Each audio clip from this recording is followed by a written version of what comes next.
오늘 하나님의 말씀은 예수님의 제자가 되는 길이라는 제목으로 함께 은혜 나누고자 합니다. 오늘 하나님의 말씀 누가복음 14장 25절에서 35절 말씀은 예수님께서 그의 생애 마지막으로 예루살렘으로 올라가십니다. 거기에는 십자가의 순환이 기다리고 있습니다. 그러나 누구나 피하고 싶은 길이지만 예수님은 하나님의 뜻에 순종하여 올라가십니다. 그런데 많은 무리가 예수님을 따라갑니다. 보통 사람 같으면 많은 사람들이 자기를 따르는 것을 보며 흡족했을 것입니다. 그런데 자기를 따르는 무리를 향하여 단지 나와 함께 있는 것으로 만족하지 말고 제자가 되라고 하십니다. 제자. 예수님의 말씀은 자기를 따르는 무리를 오히려 쫓는 것 같은 인상을 줍니다. 요즘 상황에 비추어본다면 성도들을 떨어뜨리기 식상인 말을 하셨습니다. 왜 그런 말을 하십니까? 예수님 때문에 좋은 일이 있을까 혹은 괜찮은 구경거리가 있을까 하여 예수님을 따르는 많은 무리보다 자신과 생명을 같이 할 수 있는 참된 제자들을 원하셨기 때문입니다. 그래서 3년의 공생애 동안 예수님은 12명의 제자를 길러내는데 정성을 주셨습니다. 오늘 25절에 보면 수많은 무리가 함께 갈새 예수께서 돌이키사 이르시되 수많은 무리가 함께 따라왔다고 했습니다. 그 무리 중에는 병을 고쳐보고자 하는 사람도 있었을 것이고 어떤 기적과 이적을 맛보고자 하는 사람도 있었을 것이고 어떤 사업을 어떤 일을 복을 받기 위해서 쫓아왔던 그런 무리들도 있었을 것입니다. 그러나 그들에게 예수님께서는 돌이켜서 이르시되 무릇 내게 오는 자가 자기 부모와 처자와 형제와 자매와 더욱이 자기 목숨까지도 미워하지 아니하면 능히 내 제자가 되지 못하고 그랬습니다. 무릇 내게 오는 자가 자기 부모, 처자와 형제와 자매와 더욱이 자기 목숨까지 미워하지 아니하면 여기서 자기 부모와 처자를 형제와 자매 자기 목숨까지도 내 팽개치라는 건가요? 아니에요. 그 뜻이 아니라 그것이 아니라 우선순위를 너 어디다 두느냐는 말이니까 우리 성도님 우선순위를 어디다가 두세요? 대부분 우선순위 부모 아니면 자녀 아니면 나의 우선순위를 두고 물질, 사업, 회사에다가 우선순위를 두게 될 것입니다. 그렇다고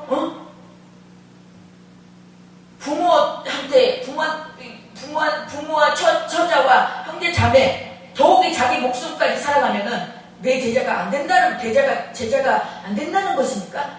그 뜻이 아니라 그만큼 우선순위를 예수님을 그만큼 사랑하고 신뢰하고 그분을 의지하는 것입니다. 두 번째 누구든지 자기 십자가를 지고 나를 따르지 않는 자도 능히 내 제자가 되지 못한다고 했습니다. 우리가 이 제자가 예수님 제자가 되는 길을 막는 첫 번째가 아까 26절에 보면 우선순위를 두고 가야 된다는 거죠. 우선순위를 두고 우리가 예수님의 제자가 되는 길에는 모든 것이 포커스가 우리 주님이 되어야 됩니다. 두 번째로 누구든지 자기 십자가를 지고 나를 따르지 않는 자도 능히 내 제자가 되지 못하리라고 했습니다. 여기서 십자가를 두고 그 십자가는 무거운 형틀이었어요. 예수님의 그 십자가는 고난과 수치와 환난과 연단과 고통과 모욕이었어요. 그 십자가를 지고 나를 따르지 않는 자도 능히 내 제자가 되지 못하리라고 했습니다. 그렇다면 그 십자가 그 무거운 형틀을 지고 따르라는 건가요? 그렇지 않고 그만큼 나에게 수치가 되고 나의 걸림돌이 되고 나의 고난이 되고 나의 모욕이 되는 것을 그런 걸 지고 나의 짐을 지고 따르라는 거예요. 그러면 그 따르기까지 누구나 자기의 그 사명이 있어요. 소명이 있어요. 그 사명감을 갖고 그 모든 것을 초월하고 수치와 고난과 모욕과 고통과 환난과 연단 모든 것을 초월하고 그를 지고 자기 사명감을 끝까지 완수하는 거예요. 끝까지 그 소명감을 소멸하지 말라는 것입니다. 그러면서 예를 듭니다. 누구든지 너희 중에 누가 망대를 세우고자 하일진데 자기의 가진 것이 준공하기까지 족할는지 먼저 앉아 그 비용을 계산하지 아니하겠느냐. 망대를 세우는데 자기의 가진 것이 1,000,000원인데 그 준공하기까지 이 1,000,000원이 타당한지 합당한지 우리가 앉아서 먼저 그것을 계산하지 아니하겠느냐. 그 비용. 그렇잖아요. 우리가 이 망대를 세우는데 시멘트가 얼마 들어가고 벽돌이 얼마 들어가고 이런 것을 우리가 다 계산하잖아요. 비용을 우리가 일목요연하게 따지잖아요. 그렇게 아니하여 그 기초만 쌓고 능히 이루지 못하면 보는 저가 다 비웃어. 그렇지 않고 그 비용 생각하지 않고 그냥 무턱대고 세워놓으면은 세우다가 말면은 하나님만 또 못한다는 거예요. 하나님 못하고 사람들이 어메 저거 세워놓고 저게 뭐야 그러고 사람들이 손가락질하고 비웃을 거 아니에요. 이르되 사람이 공사를 다 시작하고 능히 이루지 못하였다 하리라. 이르되 이 사람이 공사를 시작하고 능히 이루지 못하였다 하리라. 그렇습니다. 우리가 여기 이 비유를 들어서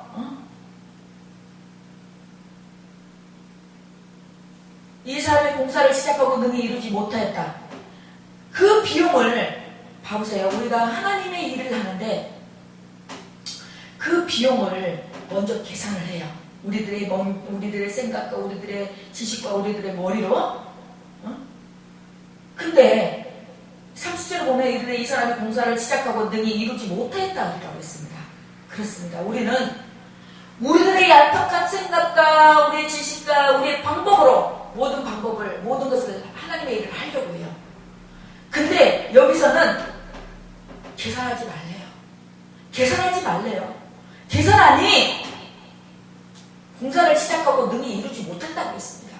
우리가 하나님의 일을 할 때 이건 이렇고 저건 이렇고 이리 빼고 저리 빼고 이거 내가 이거 해서 도와줘서 협력해서 나한테 얼마나 떨어질까, 얼마나 사례비를 줄까, 얼마를 줄까, 얼마한테 남을까, 얼마를 받고 계산하고 그렇게 가는 것이 아니라 하나님의 일은 하나님의 뜻대로 하나님의 인도하심 따라 성령의 인도하심 따라 그렇게 가는 것입니다.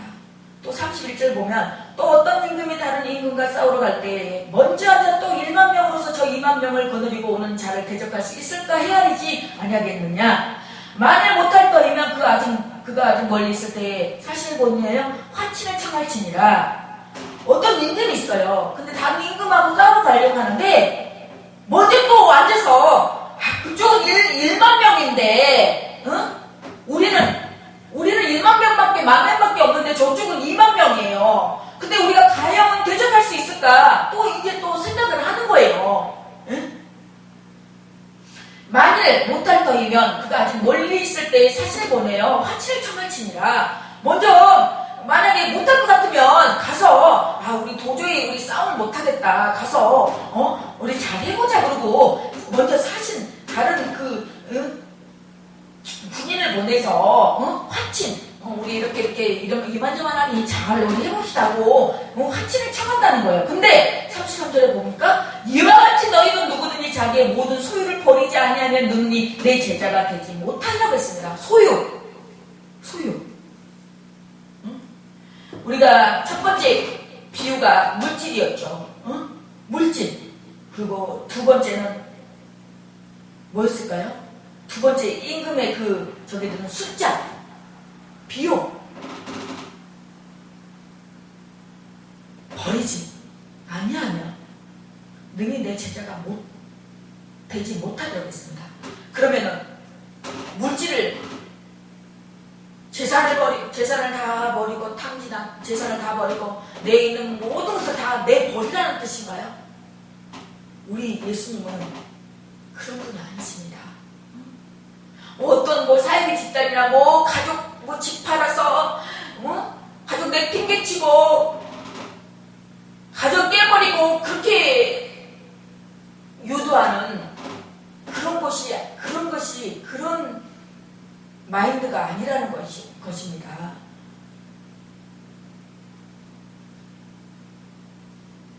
자기의 모든 소유, 자기의 모든 소유가 자기가 가장 아끼고 아끼는 것, 자기가 가장 살아가면서 그 큰 비중을 차지하는 그 모든 것을 버리라는 얘기입니다. 버리지 않으면 능히 내 제자가 되지 못하는데라고 했습니다. 못하리라고 했습니다.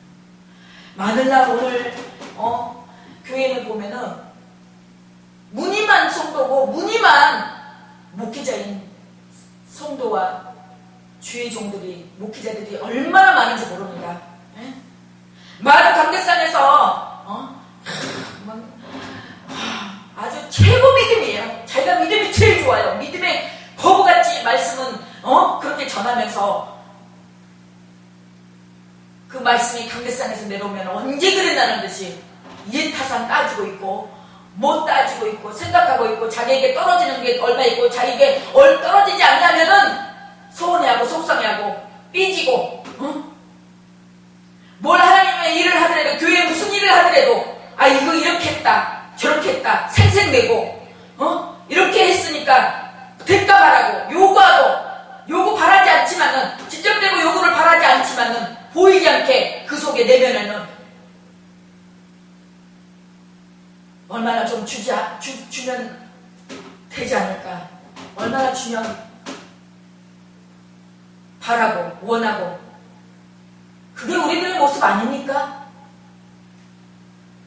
그러고도 어떻게 우리가 예수님의 제자라고 할 수 있습니까? 말은 예수님의 제자라고 하지만 우리는 예수님의 제자답게 살아가는 모습이 나에게 정말 있는지 내 자신을 정말 돌아보는 성찰하는 귀한 시간이 됐으면 좋겠습니다.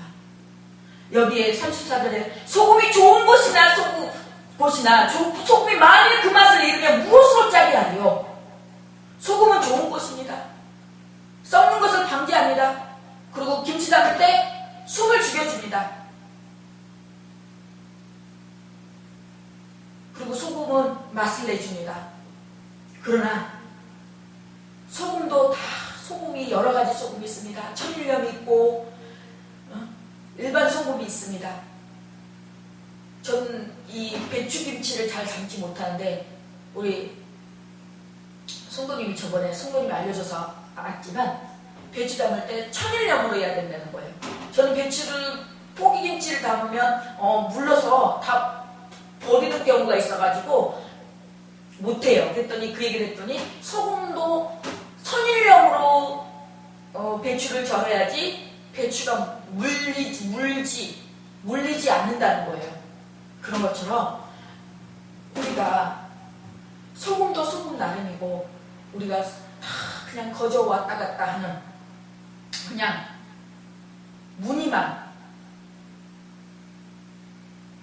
그런 성도가 아니라 그런 목회자가 아니라 정말로 소금 맛을 제대로 내고 소금의 역할을 제대로 감당하고 부패를 썩는 것을 제대로 방지하는 그런 소금들이 있으면 좋겠습니다. 땅에도 걸음에도 쓸데없이 내버려집니다. 들을 게 있는 자는 들을지어다 하시니라고 했습니다. 그렇습니다. 우리는 만약에 땅에도 걸음에도 쓸데없어 내버린다고 했습니다. 내버려. 그 내버림 당하는 게 얼마나 쓸모없어서 우리가 내버리는 거잖아요. 우리가 어떤 물건이나 어떤 일을 어떤 옷이나 그럴 때 우리가 쓰고 쓸만하고 그러면은 우리가 왜 내버립니까? 쓸만한 거는 또 귀중하게 그렇게 우리가 보관하고 간수하고 이렇게 관리하잖아요. 그런 것처럼 우리도 예수님 앞에 예수님께 버림받는 자들이 되지 말아야 됩니다.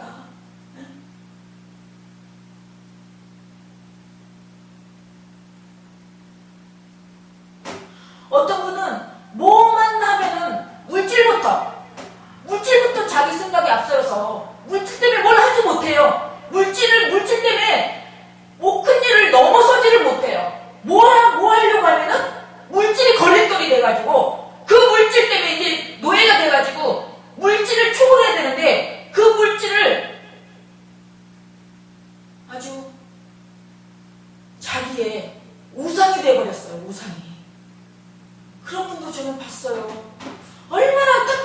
몰라요. 얼마나. 참.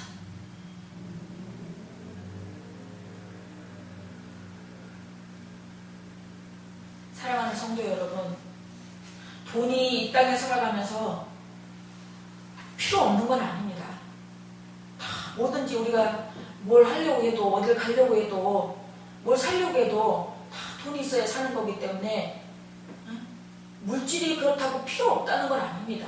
그러나 우리가 예수님의 제자가 되기 위해서 그 물질 때문에, 적어도 그 물질 때문에 야비하게 생각 비용 따지고 이래서 저기고 저래서 저기고 그렇게 얄팍한 우리의 머리를 잔머리를 굴리지 말자는 것입니다.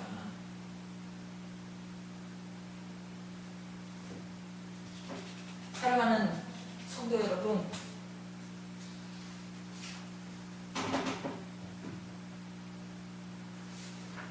정말 참 제자입니까? 주님은 우리 이 시간에 우리에게 각자에게 물으십니다. 안수 받았는지를 묻는 것이 아니라, 재직인지를 묻는 것이 아니라, 얼마 오래 교회를 다녔는지 관력을 묻는 것이 아닙니다. 오늘날 주님이 원하시는 사람들은 누구입니까? 생명을 걸고 주님을 끝까지 따르기를 원하는 그리스도의 제자들입니다. 정말로 주님께 우선순위를 듣고 각자의 십자가를 지고 끝까지 주님을 따르고 주님을 위하여 가진 모든 것을 아낌없이 포기할 수 있는 믿음의 사람들을 지금도 찾으십니다. 그들과 더불어 일하시기 원하십니다. 그들에게 복을 주시기를 원하고 그들의 삶을 통하여 영광 받으시기를 원하십니다. 그런 사람들이 21세기의 아브라함과 이삭과 야곱입니다. 영적인 장자들입니다. 그렇게 많은 희생을 요구한다면 제자 되는 것이 자신이 없다고 생각하는 분들이 있습니다. 염려할 필요 없습니다. 예수님은 우리에게 말씀하십니다. 사람으로는 할 수 없으되 하나님으로는 그렇지 아니하니 하나님으로서는 다 하실 수 있다고 했습니다. 주님께 맡깁시다. 주님의 인도를 구해야 합니다. 주 안에서 세워지는 교회는 하나님을 위하여 힘쓰는 교회예요. 예배에 힘쓰는 교회예요. 그리스도의 제자가 되기를 힘쓰기는 교회입니다. 이 모든 것을 가능하게 하는 원동력이 무엇입니까? 성령입니다. 우리 모두 성령으로 충만하여 성령님이 시키는 대로 순종해야 합니다. 본문의 말씀에서 예수님은 능히 내 제자가 되지 못하리란 말을 3번이나 반복하셨습니다. 어떤 사람들이 예수님의 제자가 되지 못하는 사람들입니까? 예수님의 제자가 되는 것을 자신이 지금까지 가지고 있던 것에 무언가를 얻는 것으로 보는 사람들입니다. 자신이 원하는 것을 그대로 가지고 있으면서 예수님도 따르겠다고 하는 사람들입니다. 소위 꼭 먹고 안 먹고, 누이 좋고 매부 좋고, 예수님 믿었으니 예수님 믿으면 뭔가 자기에게 떨어지는 것도 있고 콩고물도 있었으면 좋겠고, 그런 사람들이 얼마나 많은지 모릅니다. 마음의 방면 예수님을 향해 있는 사람들입니다. 한 발은 세상에 당겨두고 다른 발은 그리스도에게 담그기를 원하는 사람들입니다. 그런 사람은 예수님이 제자일 수 없습니다. 그런데 왜 우리는 그렇게 하려고 할까요? 우리의 계산 때문에 그렇습니다. 계산. 예수님의 말씀대로 모든 것을 포기하는 것은 지나친 손해라고 생각하는 것이죠. 예수님의 비유에 따르면 계산을 보니 망대를 세우지 않는 게 좋겠다고 결정한 것입니다. 다른 임금과의 싸움이 아직 멀리 있으니 현실감이 없고 진짜 1만 명이 오는지 2천이 오는지 내가 보기 전까지는 모르겠다고 하는 것입니다. 우리가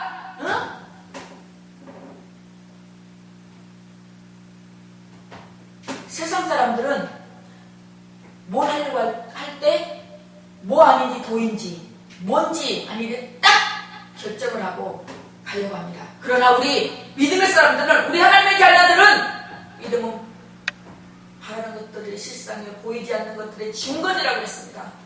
우리가 그 보이지 않는 것을 믿고 주님을 의지하고 주님을 신뢰하고 가는 것이, 그것이 믿음이에요. 근데 눈으로 확인, 이걸 했을 때 나한테 떨어지는 것이 뭐가 있고 나한테 도움이 되는 것이 뭐가 있고 나한테 혜택이 되는 것이 뭐가 있어서가 아니라, 그렇지 않아도 나한테 돌아오는 게 없고 나에게 혜택이 없음에도 불구하고 하나님께서는 우리에게 상 주시는 이심을 믿고 하나님께서 우리에게 반드시 좋은 것으로 채워주실 것을 믿고 그 일을 해나가는 것이 진정 예수 그리스도의 참 제자이죠.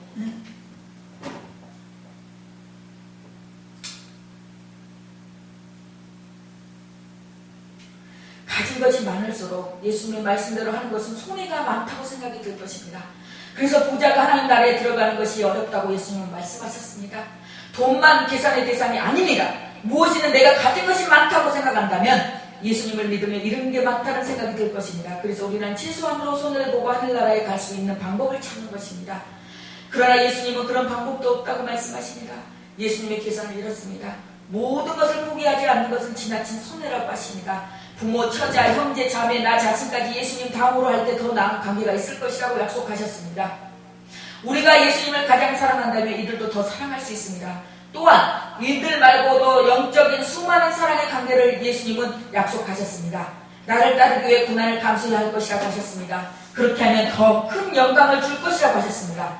현재의 고난은 장차 우리에게 간단한 영광과 비교할 수 없도다. 모든 소유를 포기하라고 하셨고 이 땅의 것과 비교할 수 없는 하늘의 것, 영원한 것, 썩지 않을 것, 다 할 것을 다하지 않을 것, 진정한 기쁨과 풍성한 삶을 약속하셨습니다.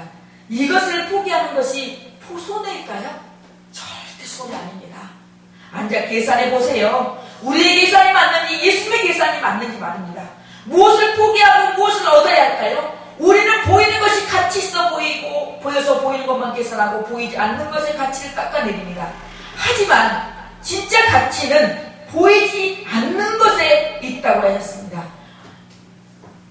우리는 그저 현실에 급급합니다. 보이는 거에만 우리가 거기에 초점을 두고 포커스를 맞춰서 보이는 것은 나한테 손해가 되는 것은 아주 어떻게 해서든 하지 말라고 해요. 어떻게 해서든 알고 가요.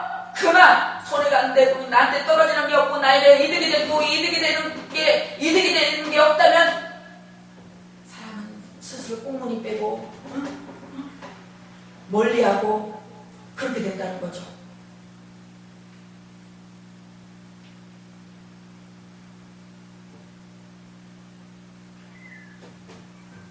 사랑하는 성도 여러분,